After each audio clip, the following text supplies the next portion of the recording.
देश तोड़े परदेस में रहंदड़ साणी वासियो अस्सलाम वालेकुम। जीअं त प्यारा साथियो, हज़रत शाह अब्दुल लतीफ़ भिटाई रहमतुल्लाह अलैह जिन खे सुर साज़ ऐं राग सां तमामु घणो चाह हूंदो हुयो ऐं राग ॿुधण सां खेनि चैन ऐं सुकून ऐं करार बि मिलंदो हुयो। इन चाह ऐं शौक़ सबबु पाण ठटे जे कंहिं सूटाड़ वाढनि खां हिकु ख़ासि क़िस्म जो दंबूरो बि जोड़ायूं ऐं तयारु करायूं।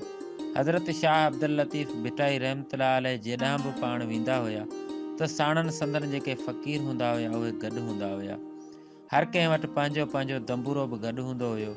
जिते बि वञी तरसंदा हुआ उते का समा वक़्तु फ़क़ीर हल्को ॿधी वेंदा हुया ऐं ज़िकर ऐं इज़कार करण खां बाद में महफ़िल जी समा शुरू थींदी हुई, जंहिंमें राग कयो वेंदो ऐं जंहिं राग जी अॻुवाणी हज़रत शाह अब्दुल लतीफ़ भिटाई जो ख़ासि ख़लीफ़ो ऐं राग जो अॻुवाण तुमर फ़क़ीर कंदो हुयो। दंबूरो या तंबूरो हज़रत शाह अब्दुल लतीफ़ भिटाई रहमतुल्लाह अलैह जे राग खे बाक़ायदा मुनज़म करण खां पहिरीं बि मौजूदु हुया, जिन में हिक खां वठी 4 तंदूं या तारूं मौजूदु हूंदियूं हुयूं। हिकु तार वारे खे यक तारो, ॿिनि तारनि वारे खे दो तारो ऐं 3 तारनि वारे खे 3 तारो ऐं 4 तारनि वारे खे चौतारायो करे कोठींदा हुया, जेके अॼु बि जिते किथे ऐं उन्हनि साॻी नालनि सां मशहूरु ऐं मक़बूल आहिनि। पर हज़रत शाह अब्दुल लतीफ़ भिटाई रहमतुल्लाह अलैह अॻे राज तंबूरो या दंबूरो जी भेट में पंहिंजे ठारायल दंबूर में हिकु तार जो इज़ाफ़ो कयो ऐं इहा 5 तार हज़रत शाह अब्दुल लतीफ़ भिटाई रहमतुल्लाह अलैह जी इजाद कयल तार आहे। हज़रत शाह अब्दुल लतीफ़ भिटाई रहमतुल्लाह अलैह जिन जे तंबूर में कुल 5 तारूं या तंदूं आहिनि ऐं हर हिकु तंद या तार मां जुदा जुदा मुख़्तलिफ़ क़िस्मनि जा सुर निकिरनि था। हिते असीं हर हिकु तार जो वचूर या ख़ुलासो अवां सभिनी साझावन सजणनि आॾो पेश कयूं था। नंबर 1, छेड़े वारी या पहिरीं तंद या तार खे ज़बान चइबो आहे, जेका मध्यम सबक़ जी पंचतम आहे। हिन मां कोमल ऐं थधा सुर ऐं हल्का सुर निकिरंदा आहिनि। नंबर 2, ॿिए पासे वारी पहिरीं तंद या तार खे घोर सॾींदा आहिनि। इहा तंद वरी मध्यम सबक़ जो सहरज या खरज आहे।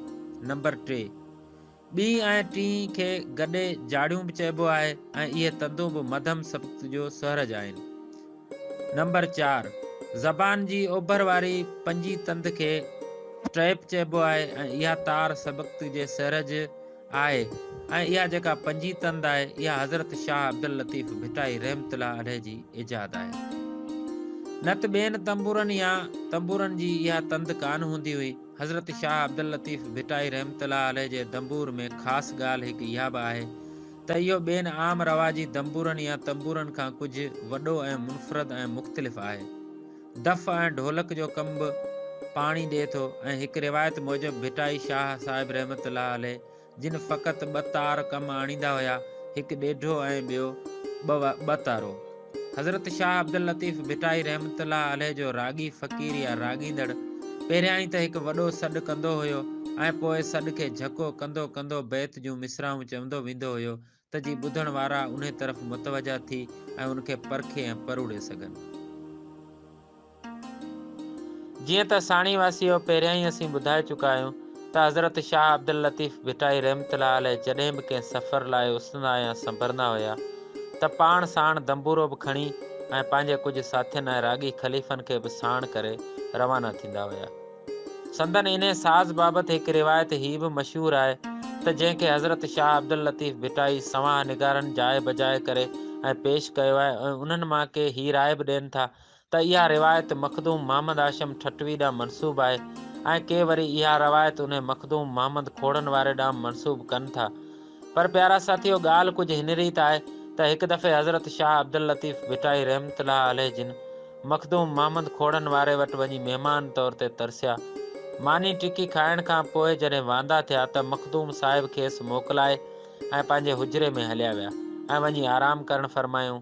उन खां पोइ जॾहिं राग जो वक़्तु थियो त फ़क़ीरनि तंबूरा खणी वॼाइण शुरू कया ऐं साज़नि जे सॾ या उन आवाज़ ते जॾहिं मखदूम साहिब जिन जे कननि ते इहो आवाज़ पियो त पाण मोटी अची उन कोठी में आयो जिते फ़क़ीरनि जा साज़ पे वॼाया। मखदूम साहिब ईंदे ई शर्त अची चयो त राग खे बंदि कयो ऐं सभिनी खां साज़ वठी हिकु काठ जी संदूक में बंदि करे संगर ऐं कुरफ़ हणी छॾियो ऐं पाण वरी पंहिंजे हुजरे तरफ़ वञी आरामी थिया।